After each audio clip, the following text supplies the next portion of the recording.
Hello fellow comic book geeks, 'tis I Jutsu, coming at you with another DC movie review. A fantastic one at that. This time it'll be an animated film that just came out called Batman and Superman Battle of the Supersons, or something like that. And I will get into all the details. I will give a spoiler warning, all of that stuff. Maybe. Probably. But first I will discuss the non-spoiler bits, and we will go on from there. Firstly, I'd like to note that I have not read the Supersons comics. With that said, I am familiar with Damian Wayne, as I'm quite the aficionado when it comes to the DC animated films. I've seen all of them.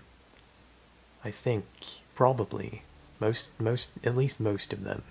Or at least all of the New 52 based animated films that are all interconnected. And that counts for something, hopefully. I've read comics, I have a lot of comics over there, but I have not read Supersons. With that said, oh boy, my camera's battery ran out. I sure hate when that happens. Anyway, as I was saying, oh by the way, it's the next day. The lighting might be different, who knows. But as I was saying, I know a little bit about Jonathan Kent as well. Though only from the Superman Rebirth comics. Not to be confused with, oh wait, no, that's mainly Flash Rebirth. Because that's like a separate comic that's not even connected to the Rebirth series by Jeff Johns. Yeah, it was a good comic. Professor Zoom, aka Reverse Flash, is a very messed up villain. Anyway, as I was saying, yes, I know about Jonathan Kent, John Kent, and I mainly just know from that, but also he showed up in Young Justice as a little baby. It was cute.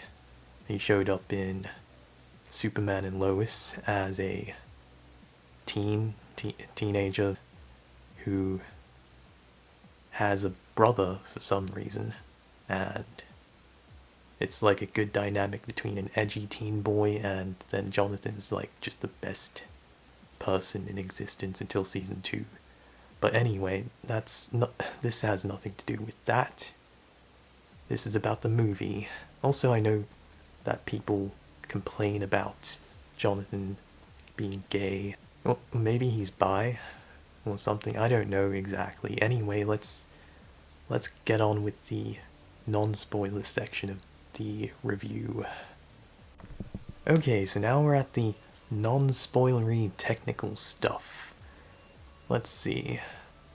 Basic plot synopsis. Synopsis? Is that how you say that? I will try to do this.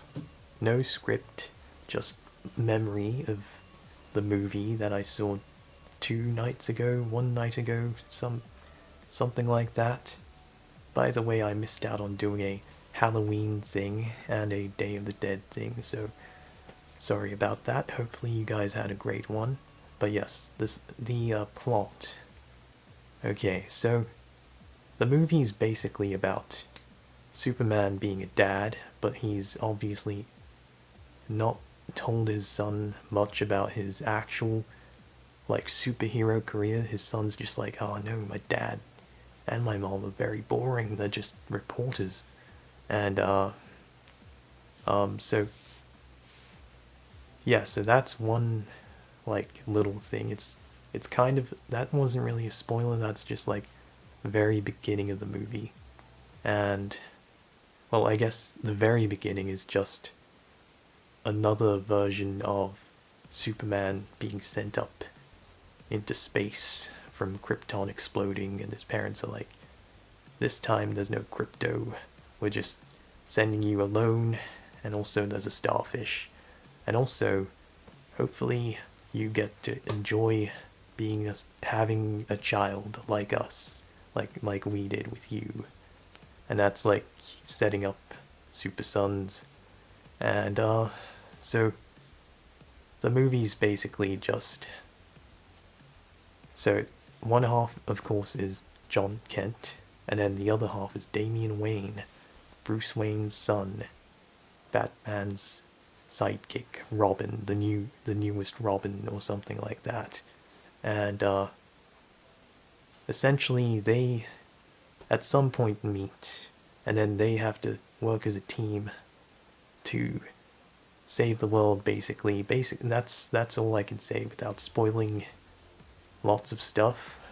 But overall, the plot was it was simplistic. It was very basic comic booky movie, but I liked it. It was, oh boy, it was like, it felt like an older generation animated DC film, like before the New 52 stuff being all edgy and stuff. It was like, it was very wholesome and like fun and superhero-y, and it felt kind of like Shazam, which that I will get into some stuff about Shazam in a sec. But yeah, that's the basic plot synopsis. If you want to know who the villain is, well, I said that was a starfish, so you can piece that together maybe if you're a even if you've seen just the Suicide Squad, you know what's up maybe. But yes, next up, wait, let me see in my notes. Yes. Yeah, more technical stuff. Okay, I will stop now and get to more technical stuff, unscripted. Next, I'll be talking about the art style and animation, apparently. Yeah, that's in my notes.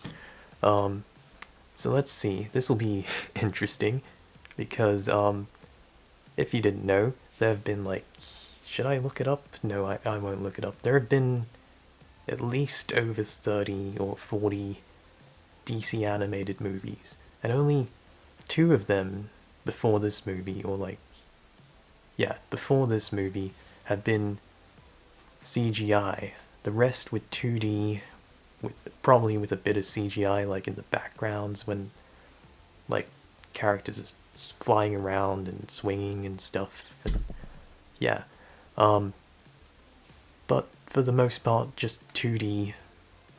And this one is CGI, but with cell shading. So it's got, the characters have outlines.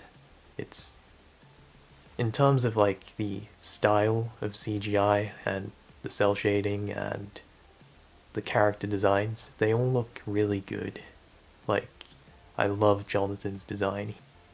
Jonathan looks like a nice little kid who is optimistic and stuff, and then you got Damian Wayne in contrast with that, and it's amazing. It's like he's just this edgy kid with like spiked up hair and shit, and it's amazing. And yeah, I like the style. Superman looks like an absolute Chad. Like, as soon as I saw Superman in his reporter getup, and his son was like, "Oh, my dad's lame" and stuff, I was like, have you seen this dude's frame? He looks like he is Superman, and like, what the fuck. But yes, for the most part, the animation side of things, the movement, it was consistently good, except for some bits like a Superman flying scene where like Jonathan's on his back, like, hell yeah, and Superman's just like very stiff flying. Like, aside from that and like a few other stiff scenes, the animation was really good. I liked it.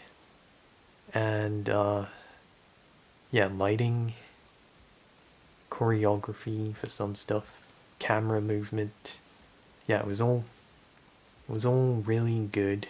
I wish they put the budget that they put into the Super Pets movie into this movie. Imagine how it could have looked. But yeah, Batman's costume as well, it was very and Superman's. They were very classic. They looked like classic Batman, classic Superman. And yeah, the animation and art style and character designs. Lois, oh my god. Damn, Lois. Yeah. Also, if it sounded a bit creepy, me going on about Jonathan, sorry about that. I didn't mean it like that. I just meant, like, his design looked right. Like, it kind of reminded me of, like, a similar style to Dragon Prince, if you've seen, is that what it's called? Like, the characters just have, like, that look that just looks aesthetically pleasing. Same with Lois, and, like, Damien's character looked a bit weird, but, like, he looked really cool and, like, edgy. Like, he just looked like Damien. But yes, I will go on to the next thing before I go on about Lois and how she was really hot, and yeah. Anyway, next section. Also, before I go on to the next section, the beginning scene is like one of the most beautiful looking renditions of Krypton exploding and the usual thing that I've seen, I think. Yeah. I mean, Man of Steel was pretty good. I mean, we've gotten a bunch of really good ones, but that was pretty good. Okay, next section is sound design. Yeah, okay, sound design. I know about sound design. Yeah, definitely. Okay, so also I guess I could include soundtrack, but I'm not too, my memory memory very bad. Don't remember sound and soundtrack. But I do remember one specific scene where the sound design actually really stood out, and that was okay, let me calm down for a sec. It was the scene where, okay, this might also be a spoiler, but I'll be very non-descriptive. Basically, it's a Batman scene because he's in the title, he's in the movie, of course, and he's fighting some people, and it was very brutal. Like, what the hell? You could hear, like, just people's bones crunching, and, like, yeah, that was fun. That was some fun sound design. And, yeah, no, overall it was pretty, I didn't notice anything bad. It just sounded pretty good, especially that bit. Sound design. Yeah. Apparently there is no next thing. I guess, so I'll give you my non-spoiler rating and overall opinion.